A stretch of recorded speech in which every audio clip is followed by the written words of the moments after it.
Hey everyone, how are you doing? Thank you for stopping by my channel. Now before I get into the meat of this video, please don't forget to subscribe and hit the notification bell to be notified of future videos, and also like the videos if they were a blessing to you. Now today I'm just going to talk with you about some basics to mystery shopping, but I'm just going to talk about it coming from my personal perspective. You guys do understand that we are kind of in the midst of a pandemic, and so a lot of companies and businesses were either shut down permanently or they were closed temporarily. And because that had affected the economy in certain businesses, a lot of people weren't able to work. Now, to my surprise, I was very shocked to see that even certain industries were still thriving. Now, as you know, the gig economy seemed to still be thriving because a lot of people had to order groceries or they decided to order food.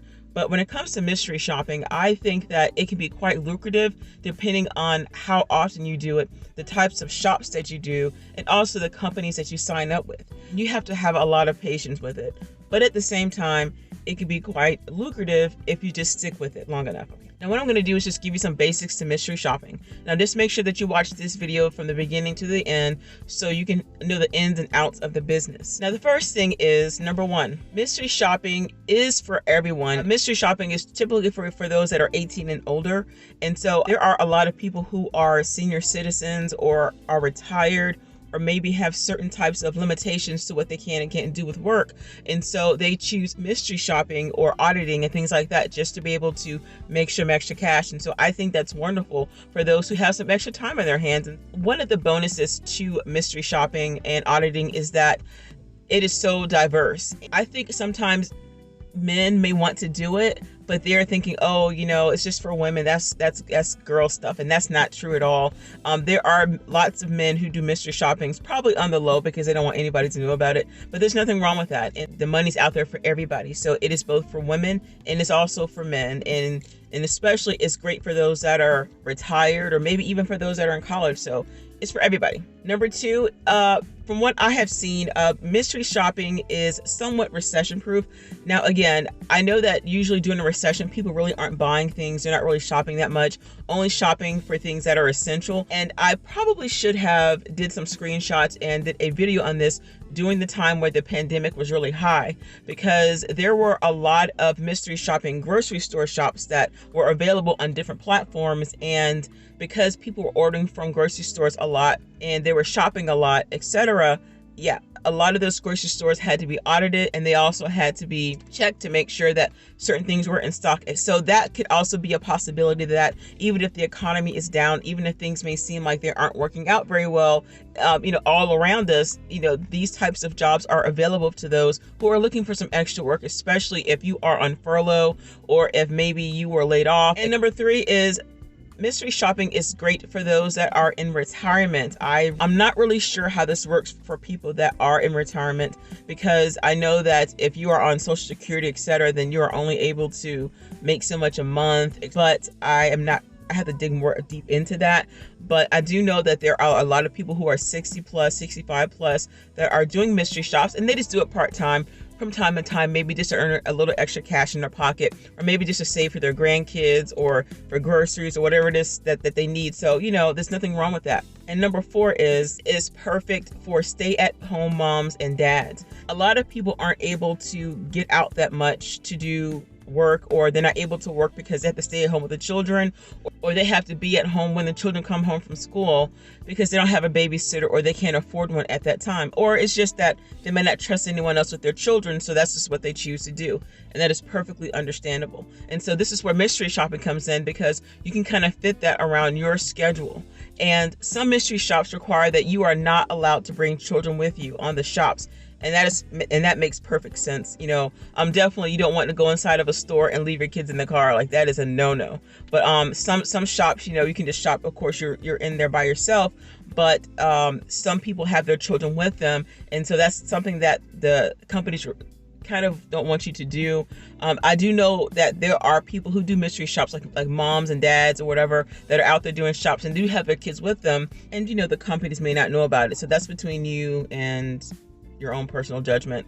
But yeah, this is great for those that stay at home or maybe even work from home. Perhaps you might want to take a break and just go out to do a couple of shops here and there and then come back home, and there's nothing wrong with that. I think this is great passive income. Certain places you have to use your own wise judgment on places that you should and should not bring your children to, okay? And number 5 would be, it's tons of flexibility. There are so many possibilities when it comes to mystery shopping because there are a lot of reputable companies out there that you can pick and choose from. And so you have to be very, very careful, even with picking the types of companies that you choose to work with. But the flexibility is just phenomenal because you can start early in the morning and then start all the way up until the evening. Now, most companies require that you shop between certain periods of time. You are able to create your own schedule. So depending on the type of companies that you have signed up with, you can actually create a small little scheduling system to where you're only shopping from these companies during certain times of the day. Number 6 is one of the greatest benefits to becoming a mystery shopper is unlimited income. You can make as much or as little money as you want, and depending on the type of payout. Now, there are some mystery shops and audits that pay very, very well, and then there's some that pay mediocre, and then there's some that pay very little. So once again, this depends on the type of company that you have signed up with, and this depends on the type of shops that you do.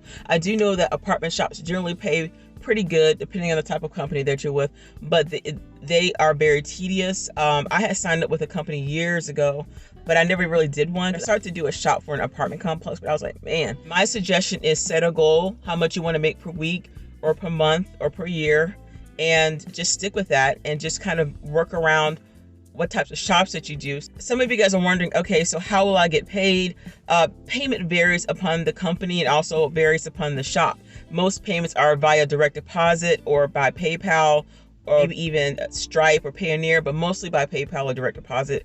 However, some shops pay by a gift card. Some just reimburse you from what you have spent at the restaurant. So some of my favorite ones are the ones that pay by PayPal and also by direct deposit. And as you guys will see in my other video that I did a video on Observa, and Observa, as far as I know now, still just pays by PayPal. And so you get paid pretty quickly from those. The types of shops. Now, some of you guys are wondering, what types of shops can I do?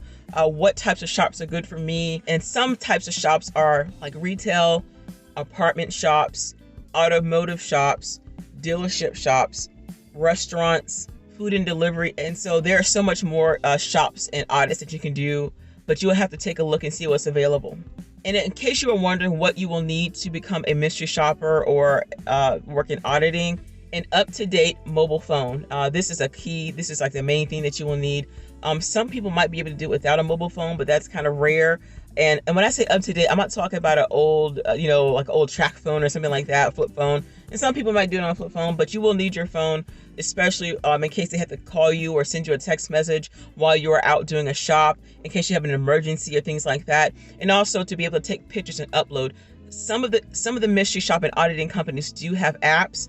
Some of them don't. And so you may have to go to the website on your phone and then just save it on your phone as an icon, and then you can be able to log into it that way. So having an up-to-date mobile phone is very, very important, especially a phone with unlimited data, because most of the time you will not have Wi-Fi where you are, and you can just be able to upload things very quickly from there. You will also need a up-to-date laptop or personal computer. Any requirements that the company is asking you for, please make sure that you have those requirements because you want to get paid quick and efficiently. The next thing you will need is a printer or scanner. Now, this may not be mandatory because some companies do not require that you scan any receipts or scan any documents or print out anything. Just in case, it's good to have at least a working printer or scanner in case you do have to submit any type of documentations or pictures, etc. And whatever shop that you do or whatever company that you sign up with, they will explain to you why you need a printer or scanner. Another thing that you will need or might need is a car or a good running vehicle, but some people do not have vehicles. Some people may have to take public transportation. If you do not have transportation, you can always take a bus or maybe a train or subway, wherever you live. But I would highly, highly suggest that you take a vehicle, that you use a vehicle to do these shops, your own personal vehicle to do that, because you want to make sure that if a shop is due at a certain period of time, depending on when you accept it or whatever, you want to make sure that you're able to get to that location on time and not be late, just in case public transportation is down or whatnot. So yeah, use your own car if you can, okay? Another thing that you will need when you start to mystery shop is patience. Patience. I know sometimes it can get frustrating sometimes with these companies because it might take them a long time to get back with you about any questions that you may have. And also dealing with employees. You might have to do an audit or a shop, or you're dealing with staff, and sometimes you may have to ask them a question, or they may ask you questions, etc. And so it may take some time to do a shop, and and sometimes you might not even do a shop or audit where you're dealing with staff. You might just be having to take pictures of something, and still you have to be patient because sometimes it does take a while, especially if you're uploading things on an app or on a portal. The majority of mystery shopping companies require that you be at least 18 years or older to do shops. And another thing that you will need is a digital camera or a mobile phone with recording and good photo quality. Okay, because you don't want to have something that's really grainy and something that doesn't look well or that's blurry. You want to make sure that you have a cell phone or digital camera that has good video and photo quality. So that way, if you have to upload photos or any type of documentation, you can be able to do that. And the last thing that I wanted to talk about real briefly about mystery shopping is one of the key things, if not the most important thing, is that you should never have to pay any fees. Some companies do require that you make a purchase, or maybe go to a restaurant and they reimburse you. I'm not referring to this. I'm talking about scammers. They may charge you fees and ask you to pay certain things just to be able to shop, or just make sure you do your research on reputable companies to be able to make some extra money, because some people will try to scam you. There's too much information out there for you not to be able to check into to see what's what, who's who. Pay. Sometimes some companies pay like within a few days, some pay within a few weeks, and some may take months to get. So that's an important thing when you do your research, is that make sure that you get with a company that doesn't take too long to pay you. And I'm talking like I've seen some people that have done mystery shops and they didn't get paid for months. And that's something that you don't want. Please don't. Now, your time frame may be okay. You may say, you know what, I'm okay with getting paid every 45 days or every 30 days. That's totally up to you. That's your prerogative. But some people prefer to get paid, or at least see some type of payment in process within at least 2 weeks. But that's optional. All right, guys, so I'm going to head on out of here, but I hope that helped you. And yes, I have more videos coming about this particular topic, but I appreciate you stopping by my channel. And don't forget to like and subscribe. And don't forget that you can share this video with someone that you know. God bless you guys. Bye.